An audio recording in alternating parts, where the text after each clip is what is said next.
Hello guys, vada curry பண்ணலாமா என்னோடய ஸ்டைலில். இதுக்கு நான் ஃபர்ஸ்ட் 2 கப் கடலைப்பருப்பு எடுத்து அதை நல்லா கழுவிட்டு அது கூட 3 பல் பூண்டு, 2 காஞ்ச மிளகா, அப்புறம் கொஞ்சம் சோம்பு அண்ட் உப்பு போட்டு நல்லா தண்ணி ஊற்றி ஒரு 1/2 hour to 1 hour ஊற வச்சுக்கிறேன். தென் இது மிக்சியில் போட்டு அரைச்சிக்கணும். ஃபைனாக இல்லாத இந்த மாதிரி கோஸாக அரைச்சிக்கிறேன். அரைச்சிட்டு இப்போ ஒரு பேனில் எண்ணெய் லைட்டாக விட்டுட்டு இதில் இருக்க வாட்டர் கண்டென்ட் போகிற அளவுக்கு நம்ம இப்போ நல்லா இதை வதக்க போகிறோம். நான் கடலெண்ணெய் யூஸ் பண்ணியிருந்தேன், ஸோ இது மாதிரி நுர வந்துச்சு, பயப்படாதீங்க.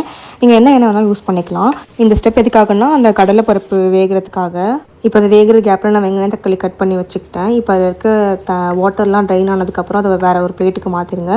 மாற்றிட்டு ஹோல் ஸ்பைசஸ் ரெடி பண்ணி வச்சுட்டு அதே பேனில் கொஞ்சம் ஆயில் விட்டுட்டு இந்த ஹோல் ஸ்பைசஸ் போட்டு நல்லா ஃப்ரை ஆகணும். ஃப்ரை ஆனது ஒரு 3 க்ரீன் சில்லிஸ், அப்புறம் கொஞ்சம் கறி லீவ்ஸ் அண்ட் கட் பண்ணி வச்சுருந்த ஒரு வெங்காயம் இந்த மாதிரி குட்டி கட் பண்ணி வச்சு அதை போட்டுட்டு புதினா போட்டுக்கோங்க, இது ஆப்ஷனல் தான்.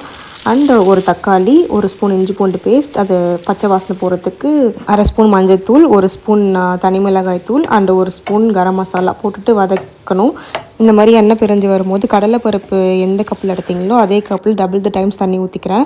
ஊற்றிட்டு இது நல்லா இது மாதிரி பபிள்ஸ் வரும்போது அந்த வேக வச்சுருந்த கடலைப்பருப்பு அந்த பேஸ்ட்டை போட்டுக்கிறேன். இப்போ இது வந்து நல்லா அந்த வாட்டர் கூட பிளெண்ட் ஆகணும். பிளெண்ட் ஆகி இது மாதிரி கலர் கொஞ்சம் சேஞ்ச் ஆகி வரும். இப்போ உப்பு வேணால் போட்டு செக் பண்ணிட்டு திரும்ப போட்டுக்கோங்க. லாஸ்ட்டாக வந்து நான் கொரியண்டர் லீவ்ஸ் இந்த மாதிரி கட் பண்ணி போட்டுக்கிறேன். அவ்வளோதான், எம்ஏ வடகரி இஸ் ரெடி. இது கூட நீங்கள் தோசை ஆர் இட்லி நல்லா போகும்னு நினைப்பீங்க, பட் அதுதான் இல்லை. பூரிங்க நல்ல மழை பெய்யும் போது சுட சுட வரகரி செஞ்சு பூரி செஞ்சு சாப்பிட்டு பாருங்கள், அவ்வளோ டேஸ்ட்டாக இருக்கும்.